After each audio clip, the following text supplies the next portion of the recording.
We had the 4-part keynote, so we each get 10 minutes. So I will be speaking, and I'm followed by Janwayu Patosa, and she is followed by Sheila Wee, and Jiva Bregnas will wrap it all up for us. So as I have a PhD in folklore, I'm going to talk about the folklore origins of the story. And some of you heard me already speak in workshops. I like to remind people or tell them that the oldest stories we know are 4,000 years old. We know that because they were written down on cuneiform clay tablets in Babylonia and Sumeria 4,000 years ago. The tablets still exist. They've been translated. I even have a book in my local library in Seattle, Washington, where I live, which has photographs of all of these cuneiform clay tablets and the translations. And there's a book called The Oldest Stories in the World by Theodore Gaster that has translations of all of these stories. I was reading it, and I was reading a wonderful story, and all of a sudden it said, you know, I prefer you not take flash bulbs when I'm trying to speak, because then I cannot see all of a sudden. If you don't mind. Photographs are fine, but no flash, please. So there you go. Little lights all over the place. So Theodore Gaster has written a book called The Oldest Stories in the World. And I was reading it, and I said, and all of a sudden it said, oh, we don't know how the story ends, because the clay tablet was broken and lost. I said, what? I know how it ends. I read it last week in a collection of Russian folktales. Because you see, the clay tablet was broken and lost, and that attempt to preserve the story failed.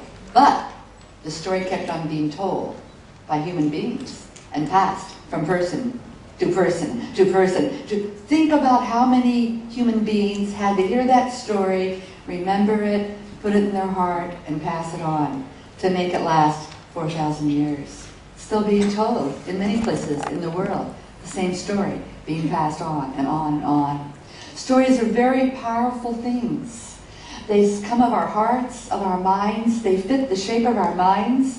I think of them as mind parasites, actually. You hear a story, and if it's a good one, it goes, wah! And kind of sticks in your mind, and you've got it, and it's got you.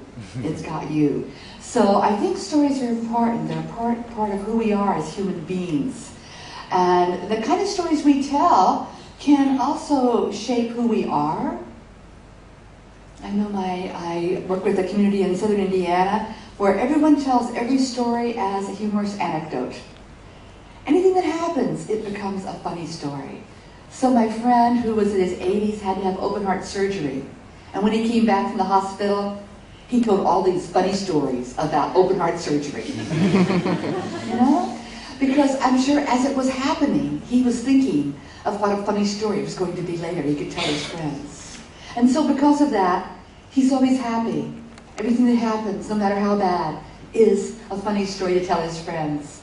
But my aunt, everything that happens to her is a tale of woe and doom. Because her friends all tell stories of horrible things that have happened to them. So anything happens to her, she loses her umbrella. It's a horrible, horrible story. So I think who you are is affected by the kind of story you tell. And maybe by the kind of friends you choose to share stories with. So I hope you'll all find friends like to tell humorous stories about your life, so you enjoy your life. The stories are passed from person to person to person. And of course, those stories that were written down 4,000 years ago, they weren't just made up. They'd been passed on for who knows how many thousands of years before they actually got put on those cuneiform clay tablets. And the stories pass from culture to culture, person to person, and they change. We each take the story and make it our own and shape it a little bit in our own special way. So people always look at the story of Brer Rabbit from the U.S. And Brer Rabbit is a little rabbit, and he's very tricky. He's very tricky, sort of like Concho Mouse here. And so Brer Fox and Brer Wolf make a little tar doll, and they trap him on it. He gets stuck on it.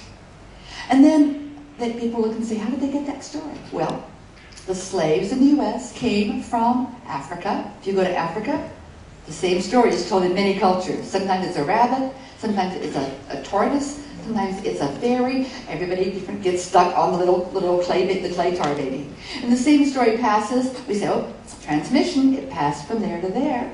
Well, someone studied it and said, oh, it's a story in the Jatakas of the Lord Buddha, the sticky-haired monster. And he got stuck with both arms, both legs on the sticky-haired monster. That's where the story came from.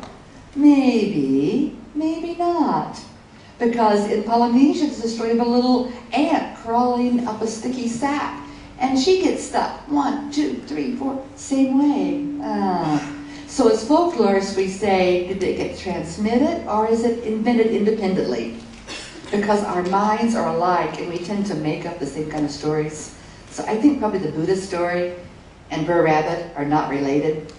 Probably in India, they created one story. In Africa, another story. In Polynesia, another story. And yet we know it did. The one did transmit from Africa to America. So it's interesting to think about how the stories pass from person to person. And the stories, we think now, well, we're looking at stories in books, so we're not really in the folktale tradition.